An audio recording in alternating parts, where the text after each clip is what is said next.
American culture is now normalizing the idea that minors can be given hormones to prevent their biological development of their secondary sexual characteristics. Dr. Levine, you have supported both allowing minors to be given hormone blockers to prevent them from going through puberty, as well as surgical destruction of a minor's genitalia. Like surgical mutilation, hormonal interruption of puberty can permanently alter and prevent secondary sexual characteristics. The American College of Pediatricians reports that 80 to 95% of prepubertal children with gender dysphoria will experience resolution by late adolescence if not exposed to medical intervention and social affirmation.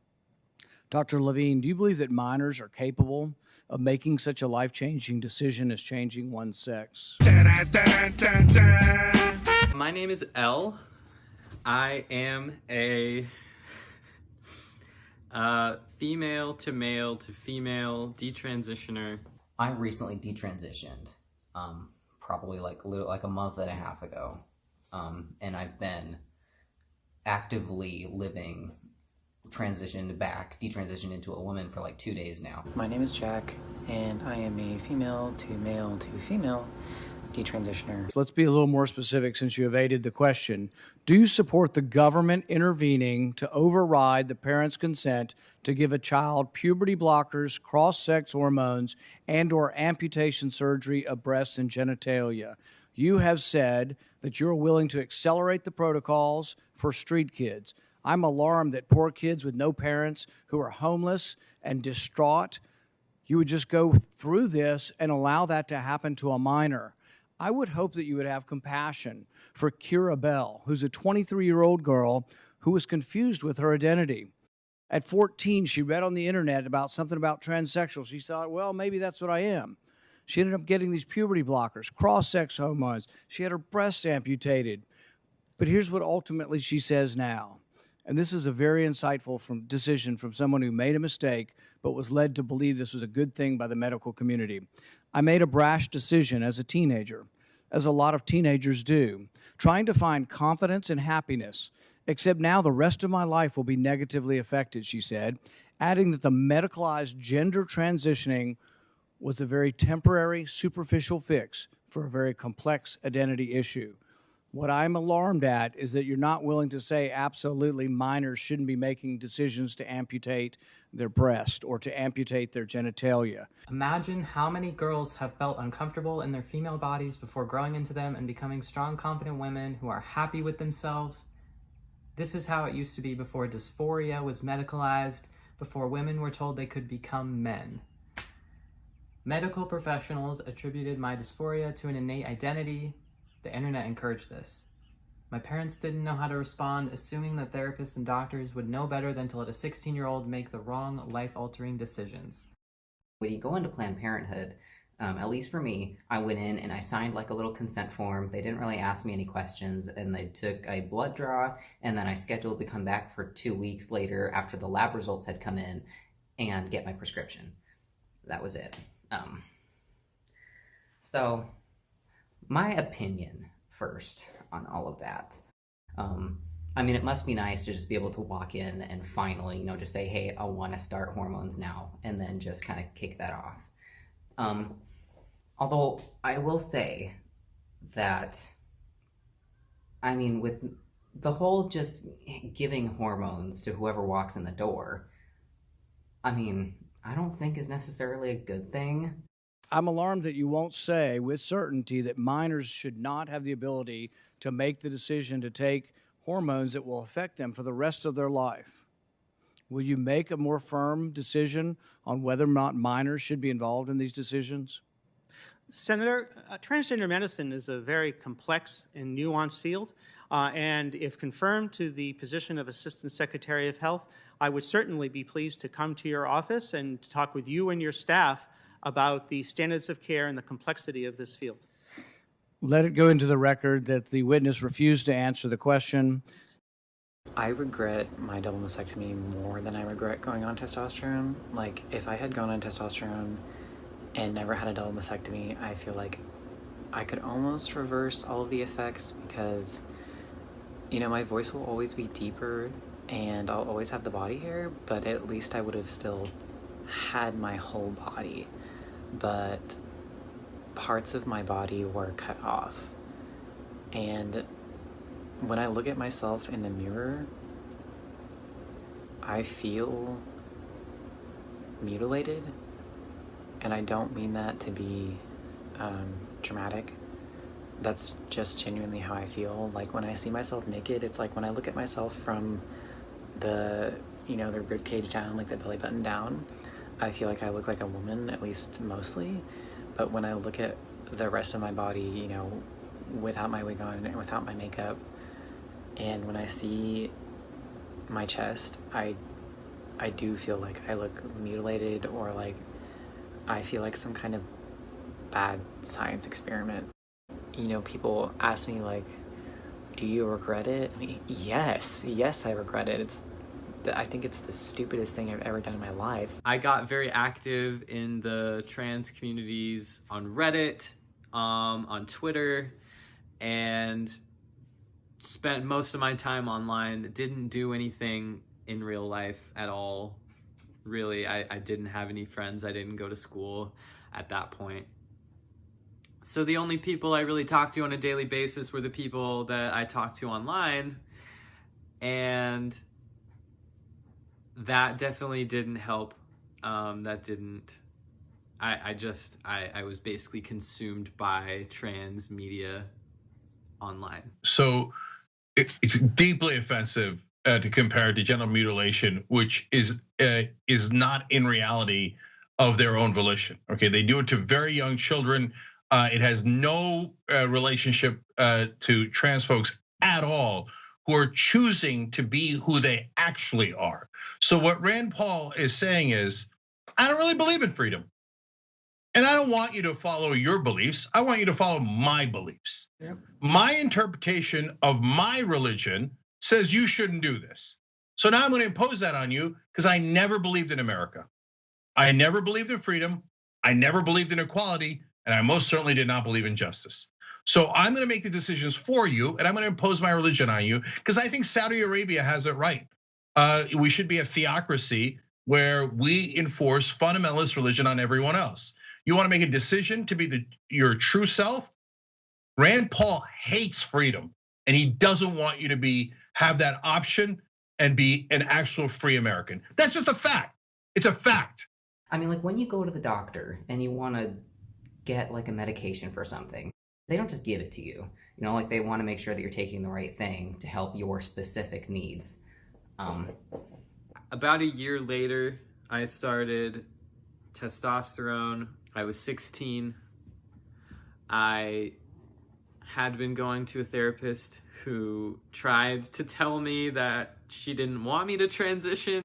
Then I went to a therapist from the LGBT center who told me that she was ready to get me on hormones from day one.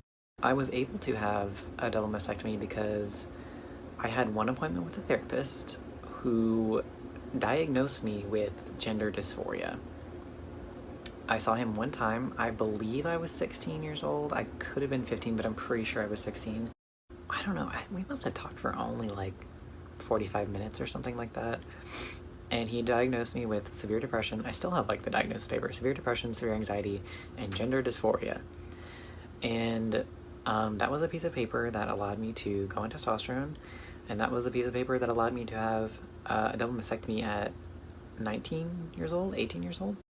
So with Planned Parenthood just kind of willy-nilly, just almost handing out hormones like candy to anybody who walks in the door, regardless if you're actually transgender or not, or just confused or whatnot. I mean, I feel it's almost disrespectful to people who are actually transgender. They're trained medical professionals. I mean, shouldn't they be asking you more questions and like taking more care to give you what you actually need? Genital mutilation has been nearly universally condemned. Genital mutilation has been condemned by the WHO, the United Nations Children's Fund, the United Nations Population Fund. He loves saying the term genital mutilation, and he loves citing like WHO and UN studies. The genital mutilation that they're talking about is like FGM. It is mutilating the genitals of women so that they cannot ever enjoy intercourse at all. It is horrible. And he is using it as a way to say, like, I'm sorry if you have gender dysmorphia. I don't care. And I don't want to honor the way science is set up right now. The medicine is set up so that we can not shut people down. And if they are insistent on eventually, as minors still, trying to get that hormone therapy, then they handle it that way. I mean, when you're just handing out hormones to anybody who wants them, I mean, you're bound to be giving it to somebody who shouldn't be taking hormones, like myself or somebody else who detransitioned. I mean, the more people you just hand it out to, I mean, that's just going to mean more detransitioners down the line. Somebody quoted my tweet and said, to any women out there, how did you feel about your body when you were 14? Were you comfortable in it? Why are we encouraging teen girls to believe their bodies are wrong? Somebody says, very uncomfortable in my own skin, hated my periods, wanted to be a boy because they didn't have to go through that every month. Very happy to be a woman now. Hating your period is such a universal female experience that is not talked about. Women have been feeling like this since the beginning of time. I feel like teenage girls, especially like in this generation, are being told that they can opt out of this, of all of this, of womanhood, of expectations of society, looking a certain way. You can just opt out by changing the way that you identify. There are so many young teen girls right now who are identifying as men because of this. So many young women who don't want attention from men, who don't want to deal with growing into an adult woman because of everything that you're told that means. You can just say, no, I'm not a woman, I'm a guy. I had this surgery. Well, actually, let me back up. I had the consultation, and my mom drove me to have the consultation, and I probably saw the surgeon for maybe 10 or 15 minutes. Basically, what happened was he walked in, my shirt was off, it was extremely uncomfortable. He touched my breast, he looked at my breast, we took photos, like one facing to the side, one facing to the front, and then he was like, okay, we're good. And I didn't see him again. I just saw the nurses and anesthesiologists, and they rolled me back and put me under, and when I woke up, my breast was gone. And I remember waking up and being in extreme pain. The feelings of dysphoria were never there until I started having sex with a woman. And I think that should have been a big red flag for me, but I just didn't know. I wasn't aware of what the criteria that should be met for someone to be considered transgender. And so when I came out to my mom, she was like, well, are you sure? And I was like, yeah, even though I don't think I was sure. I remember laying in bed and being like, well, am I sure? I wasn't. But I was so stubborn, such a stubborn person, that once I had decided on something, like once I decided like I am trans, I was like, well, there's no going back and this is what we're doing now.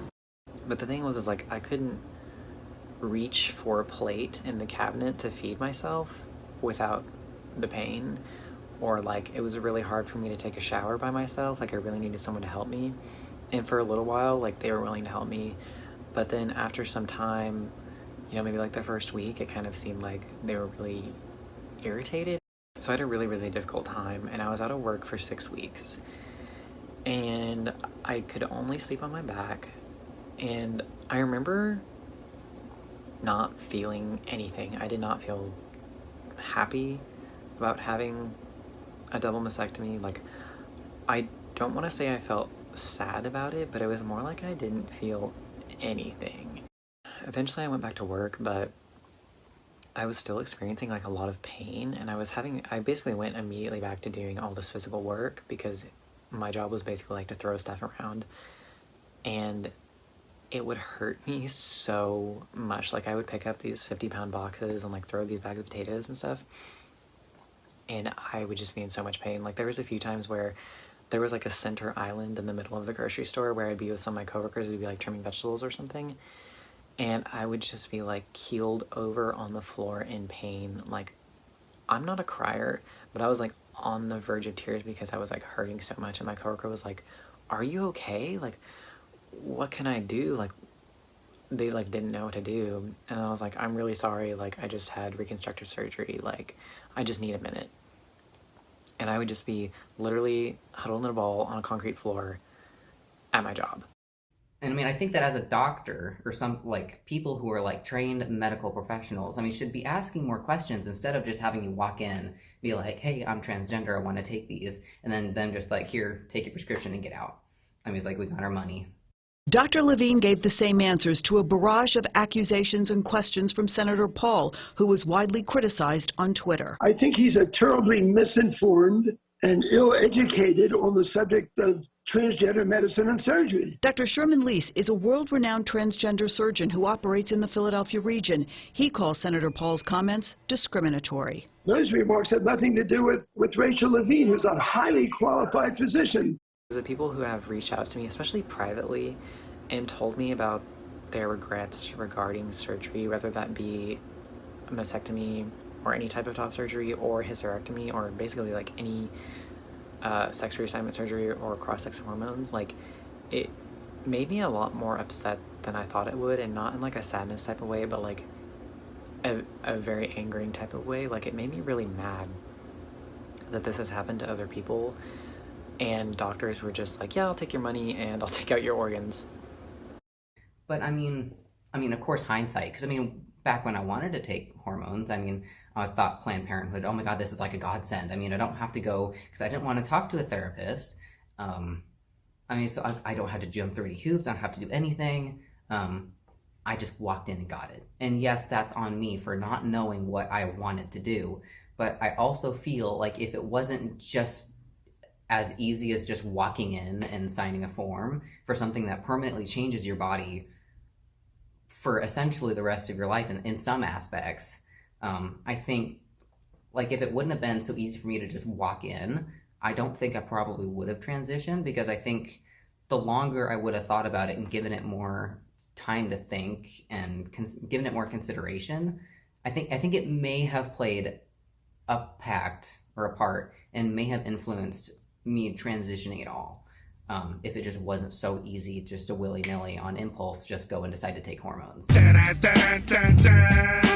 There is a currently popular catchphrase in politics, and I'm concerned that it's going to become a thought-terminating cliche, especially, but not only, on the left-wing end of the political spectrum. The catchphrase I hear again and again is, in reference to police reform, police misconduct, police violence, that we should only listen to the voices of African Americans. In reference to transgender people, that we should only listen to and believe the voices of trans men and trans women themselves. This is fundamentally incompatible, not just with the concept of deliberative democracy, it's also fundamentally incompatible with the concept of research itself. In Cambodia, many decades ago, there were violent, calamitous, disastrous events that today some people call the Cambodian genocide. Some people might call it the Cambodian Holocaust, or the Cambodian Civil War, or the Cambodian famine. You could say, a little bit more neutrally, the Cambodian Revolution. Do you think we should only trust and we should only listen to the voices of Cambodians about what happened and why? And that's an easy question, because we're talking about something that happened decades ago when I was a small child, basically, before many of you were born. What about the current political situation in Cambodia? Do you think we should only ask Cambodians? Do you think there's some unique value in the perspective of a detached outsider in evaluating what went wrong in Cambodia before, decades ago, and what's going wrong now? If you want to bring about police reform to the way the police operate in the United States, Canada, Australia, France, England, that is not a decision for black people to make alone. That is not a decision only for the victims of police brutality to make a loan, which are obviously a tiny minority of the black community, and also there's a tiny minority of the white, Chinese, First Nations, American Indian.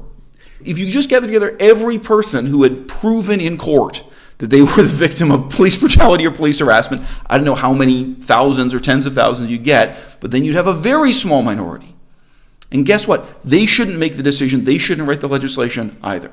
If you actually believe in research, I know it sounds ridiculous to say, but this is a real question. Do you think that research can reveal facts? Yes or no? Do you think that a researcher could discover something that a native-born Cambodian themselves might not know, might not appreciate? Do you think a researcher can discover something that a transgender person might not know or might not see the significance of? If you don't, if you think research just doesn't exist, if you think it's like the tooth fairy, that would be a very different view. On some level, to some extent, everyone in this audience believes in research. You just might not have thought through the implications, because a researcher is not qualified to do that research by being Cambodian.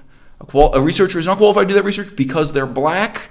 They're not qualified to do the research because they themselves are a victim of police brutality or police misconduct, right?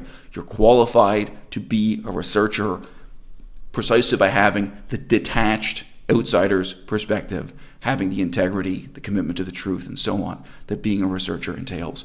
And again, I can sympathize, but obviously, if you are yourself personally the victim of police brutality, the police kicked in the door of your house and killed one of your children or killed your husband or wife, nobody expects you to have the detached perspective of a researcher.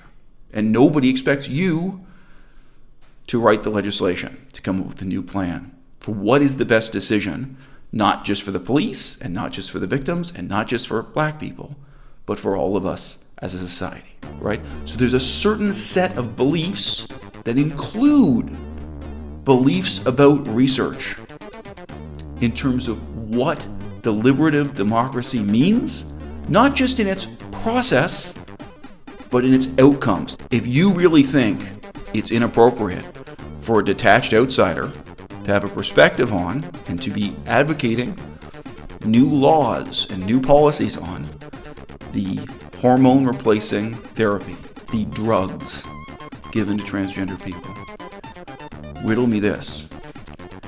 Do you think that only professional athletes should be allowed to vote on whether or not they get to use exogenous testosterone, steroids, or other performance-enhancing drugs? Do you think there's a decision to be made there that's not just what would be convenient for the athletes themselves? Athletes who want to win in their sport, they may want to look beautiful.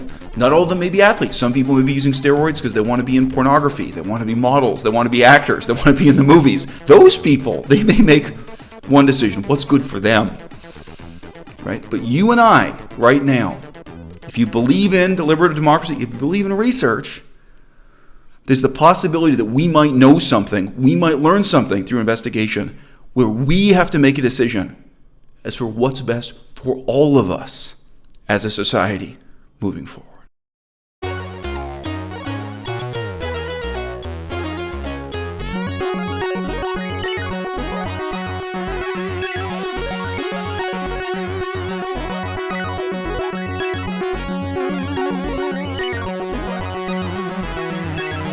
Maybe we can practice doing a show.